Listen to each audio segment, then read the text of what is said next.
Hello everyone, welcome to our Let's Play series of Shadowrun Dragonfall. This is Colonel RPG as usual, and I'm very happy that you chose to join me today as we watch some security footage from the building that is, I assume the building, maybe it's not from the, Dr. Fritz thingy. Is that, it's not Fritz thingy, whatever. Is that the person I'm working for? I think so. Yeah, right? Yeah, absolutely. The other one was the gun run. So, according to the computer's file system, each of the 6 episodes has been viewed over... Yes, that is the episode of that series. Let's watch the security footage archive dated back 18 months ago. As the video feeds kicks in, Philip is engaged in an animated discussion with someone who's standing just outside camera range. You can see his shoes and his shadow, but nothing more. The voice sounds human. You'd guess that the off-camera speaker is a man in his early 20s. Look, says the man in the early 20s, we have survived this long. If we play our cards right and do a proper bit of rationing, I reckon that we can live off the executive snack bar for a long time to come. We'll have plenty of fat and sugar, and those won't be a problem.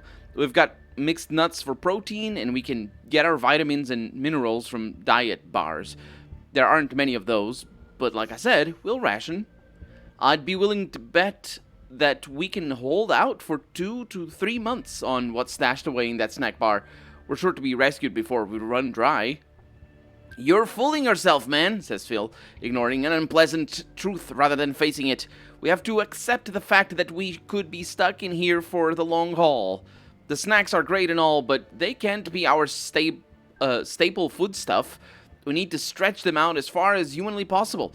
That means supplementing them with something more substantial. You don't mean... Look, just think of it like farming, right? If we look after our crops, we'll always have food to eat. We have enough supplies on hand to keep the tissue cultures in the org cam wing growing indefinitely.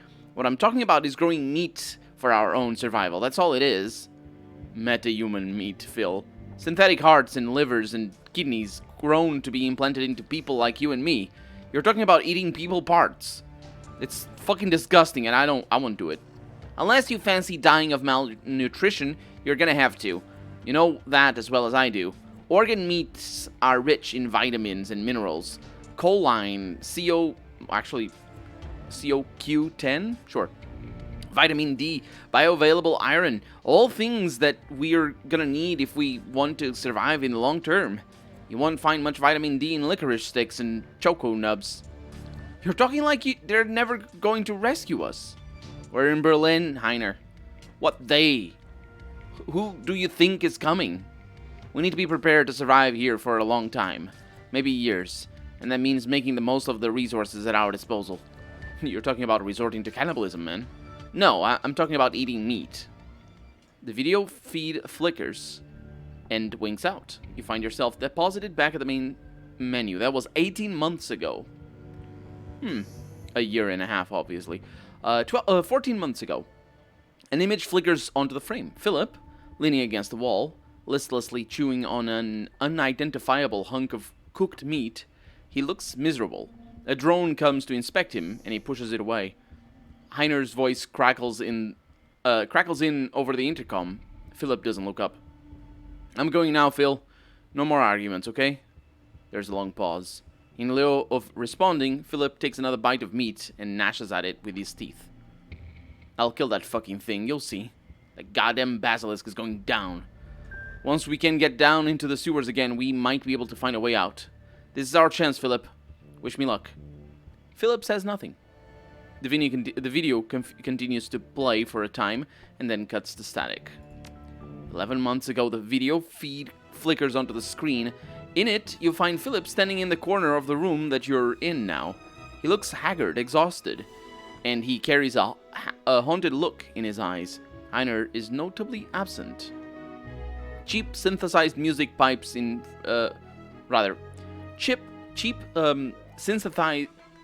synthesized music pipes in from somewhere off screen. Philip turns to stare in the direction that the music came from. A smooth baritone voice sings out a phrase in Slovak. A half second later, a different voice shouts a translation in German. Knights Kings of Lightning Hold. Oh, that's the TV series as he's watching. Oh man, that's it. That's the show. I forgot how bad the dub job was. Philip stares glassy-eyed as the show begins. The synthesized music blares. A deep trollish voice rumbles out of the media center's speakers. I, Titonius Rex, will defend my realm. I do swear it before my magic sword, Argonar. This I do swear. An alarmingly breathy, elvish voice sings out in response. But Titonius, the Jobothon hordes will smite you if you stay. The people in that valley are only peasants. You needn't throw your life away for them. Flee with me into the enchanted wood of Tralasheen. Please make it stop, says Iger. My life is sworn to protect those peasants, she-elf. Run back to your enchanted trees, if you will, but a Night King will never flee. But Titonius, her voice comes out in a lilting wail. You cannot die. I love you. Then go to your father and beseech him to rally his elf troops southward. For if Titonius Rex falls, Lightning Hold will fall, and Lightning Hold will not fall. That's very well written. The troll drones on, audibly struggling to emote and occasionally tripping over his lines. Overall, the acting quality is roughly on par with what you'd expect from a primary school Christmas pageant. Philip stares at the screen, listlessly chewing his meat. His nose is wrinkled in distaste, and his fists clench and unclench. Mercifully, the video feed cuts to static. 8 months ago. The screen flickers, and a video feed of Philip pops onto the screen. He's standing in the corner, watching an episode of Night Kings of Lightning Hold. His jaw hangs slack, and he stares at the screen in rapt attention. But father, Titonius Rex is risking his life, nay, his very soul to defend the lightning hold from the Jubothons. His enchanted sword, Argonar, feeds upon his honor and bravery, and it seeks to transform him from a noble Night King into an evil demon lord. Philip's lips move silently, mouthing the words as they are spoken. Evidently, he has committed the entire script to memory. My darling daughter, that is why I cannot send my troops. Your beloved Titonius Rex walks the knife's edge between light and darkness every time he draws that devil blade from his scabbard. It is long past time that you learn the truth about me, Brenathe. I was the one who trapped the demon lord Karabork within that blade. The breathy actress lets out a sharp gasp.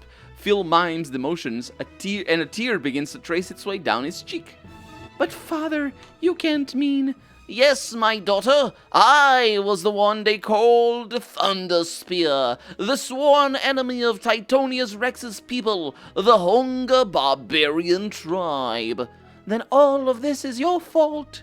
The Jubothons, the threat to my beloved soul, all of it. It was the only way to save Tralasheen, my darling daughter. Tralasheen and your mother, whom I hid away when you were but a girl. She's still alive. Brenathe. A security drone floats by to inspect Philip. Idly, he reaches out and begins to stroke its casing, petting it as if it were a house cat. The video feed flickers and sputters out, and you find yourself back at the main menu. There's also security archive dated today. The screen flickers and Philip appears on the screen. He appears to be dancing with one of the security drones. The little machine weaves and bobs frantically to avoid colliding with him, and with every motion, the lab tech slides in to fill the empty space. Around and around they go, twirling and writhing across the laboratory floor. There is an enormous smile on Philip's face, and then the lights go dim, and an alarm begins to sound. Danger, intruder detected. Security protocols engaged. I admire your bravery, noble vassal. Philip rests a hand on top of the little drone. But this is my fight. I, Philip Rex, will defend this land with my life, indeed with my very soul. Sir, please clear the area. Hostiles inbound. No, noble spirit, it is you who must. I repeat, clear the area. Hostiles inbound. He nods slowly, his face beaming with pride. Maybe you're right. I'm already a King Knight.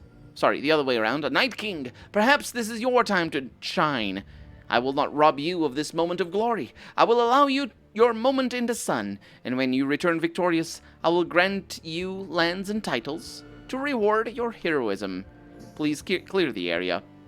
Philip turns and steps out of camera range. The drone is joined by 2 others, which wait in a holding position facing the camera. The picture breaks into static and the video feed cuts off.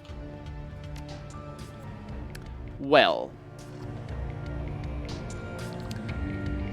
this guy has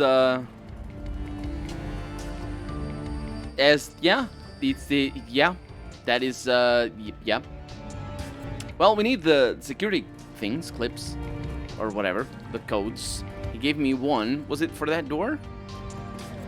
I don't know. Let's have a chat with him again. No, what? Why'd you... There we go. He lurches toward you with a start. You're back! Is Billy dead? Have you retrieved the long-lost keycard E? No, not yet. The hope drains from his eyes. Then what do you want? You're really into that Night Kings of Lightning Hold show, aren't you? Staring at you, he slowly nods. It is my life. My entire life. My reason for being. Blitz smirks. Wow, must be rough being that big of a fan and not having seen the ending. He reels as though he has been struck. You're saying that there's more? Yeah, the last episode before it got cancelled. You know, the hastily written final chapter, where you find out what happens with the Jubothon invasion.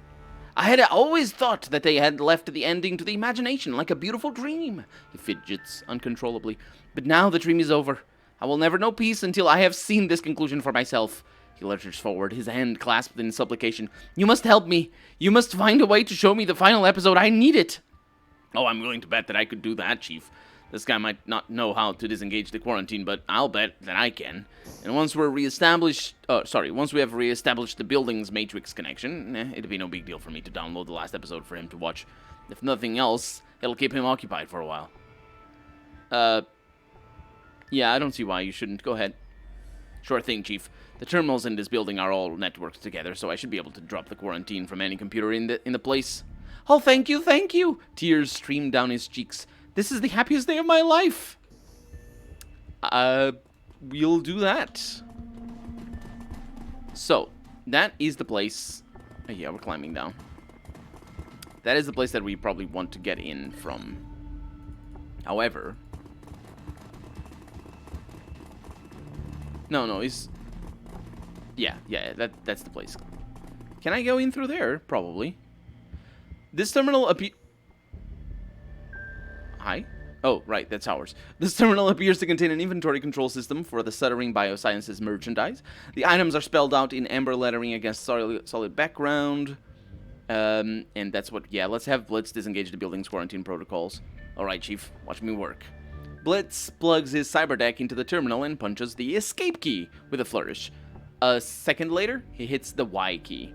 The building lights flicker. That can't have been it, says Glory. You still have to do something else, right? Jack into the Matrix or something? Nope, that's it. Quarantine disengaged. And now to get Phil that last episode of his bullshit trid show. His fingers dance over the deck's keypad. A few minutes later, he glances up with a smile. I have worked in tech support, and I've basically been to a place where the only thing I had to do was click enter, and that was it. The place was all shut down, and all I had to do was press enter. That's basically it, really. It's if you don't have the tools, then yeah, they didn't have a keyboard. Admittedly, that's the issue. But in my particular case, but here they didn't have a little thing that he jacks in with. Anyway, his fingers dance over the keypads, over the deck's keypad. A few minutes later, he glances up with a smile. Done and done. The horrible conclusion to that terrible show is waiting for Phil on his media center. You want to know how it ends? Not particularly. Too bad, because I'm telling you anyway. Titonius Rex and his elf sweetie's dad make up. A bunch of elves fight the Jubothons and get their asses kicked. And the whole Karabork, the Demon Lord subplot is dropped because the show's efforts this show's effects budget got cut. In the end, Titonius saves Lightning Hold by rallying a peasant revolt. It comes out of nowhere, barely makes sense, and the whole thing ends in a vomit-inducing love scene. It's a goddamn train wreck. Sounds magnificent. I've seen worse, actually. That sounds interesting as hell. I mean, as in, I'm not saying that he's wrong in saying that it comes out of nowhere and barely makes sense and all that, but yeah, there's worse stuff than that. Hey, Philip. You're back again. Keycard, do you have it? Afraid not. What do you want then? The quarantine's off now. The final episode of your show is on the records computer. Yes, peace will be known and brought to the land. Phil takes off running in the direction of the record room. And I gained karma for that. I probably should have talked to him about the other stuff. Philip grins at you, tears spilling from the corner of his eyes. I owe you so much, noble stranger. Thanks to you, I know how the story ends. It was more beautiful than I could possibly have hoped. I, Philip's Rex, proclaim it to be so. My only remaining desire is to return to the land of plenty that is the executive wing. You have undertaken the task of getting me there, and for that, I shall forever be grateful. I want to know about the prototype BioWare.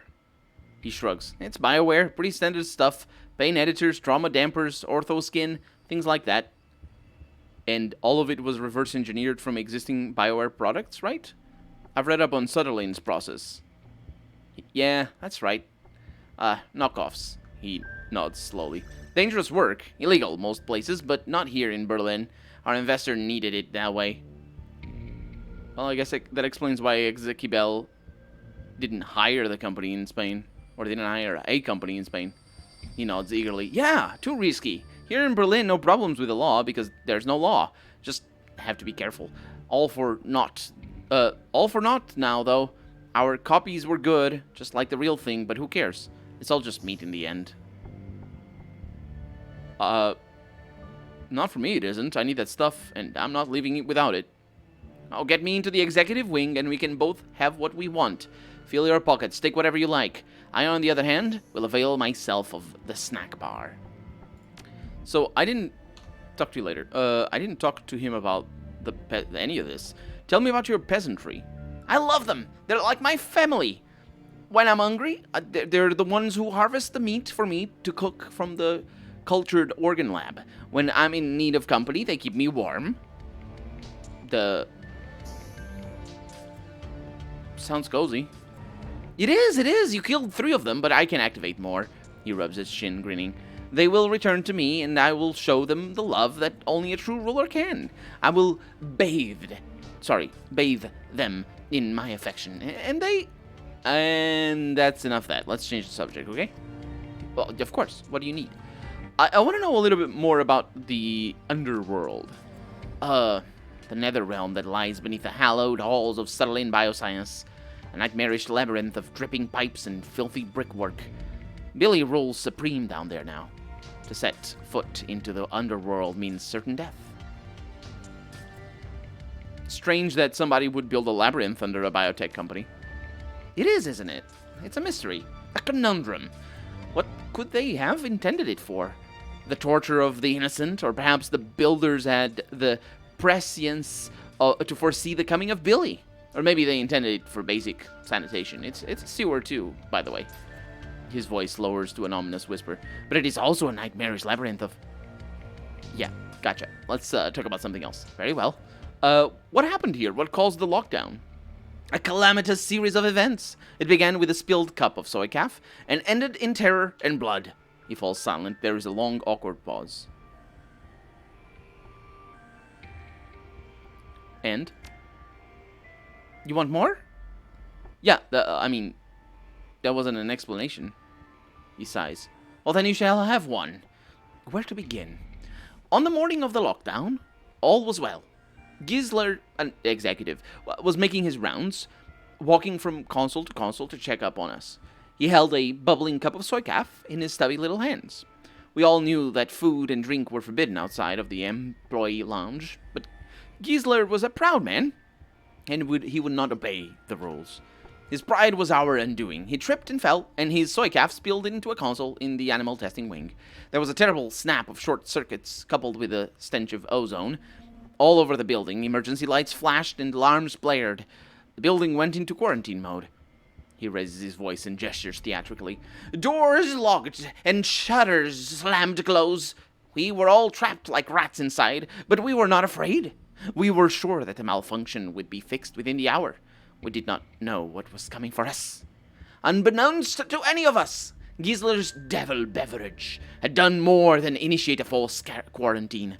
It had, I like the false there, it had also shorted the locks on Billy's cage.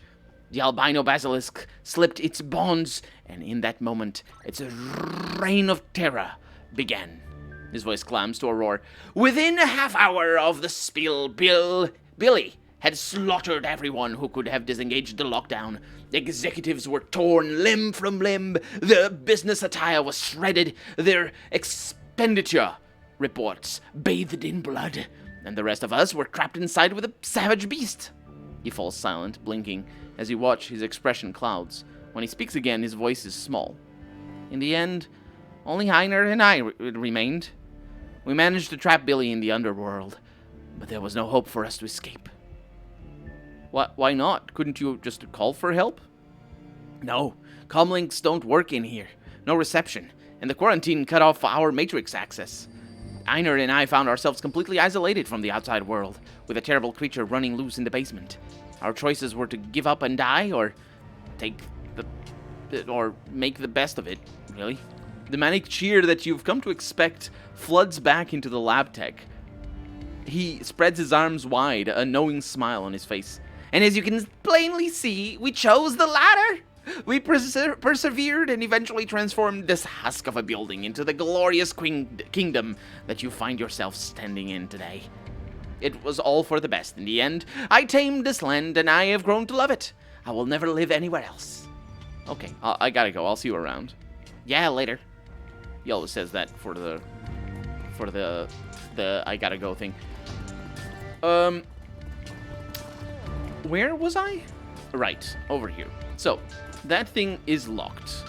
Probably want to save. Can't save. I want to save. Can I not save? Thank you, thank you, thank you. Okay. So this one is gonna require the thing. That one is not, because he gave me the clearance code, right? Or am I mistaken on that as well? No. This console seems to control the locking mechanism. Yes. Clearance level B. The key panel's LED indicator blips to a more pleasant hue, and the door unlocks with thunk. It's not the LEDs that blip. The panel does, though, but still. So we got another drop down and an advanced medkit. And I guess we're going down, really, because I mean, I don't know which one is the best one. This one was locked behind the door, so maybe it is the best one, or maybe it is the worst one. Got a locked safe over here. The safe is locked with a similar key swipe lock to the door panels. The safe chirps and the door swings open. Because I swiped the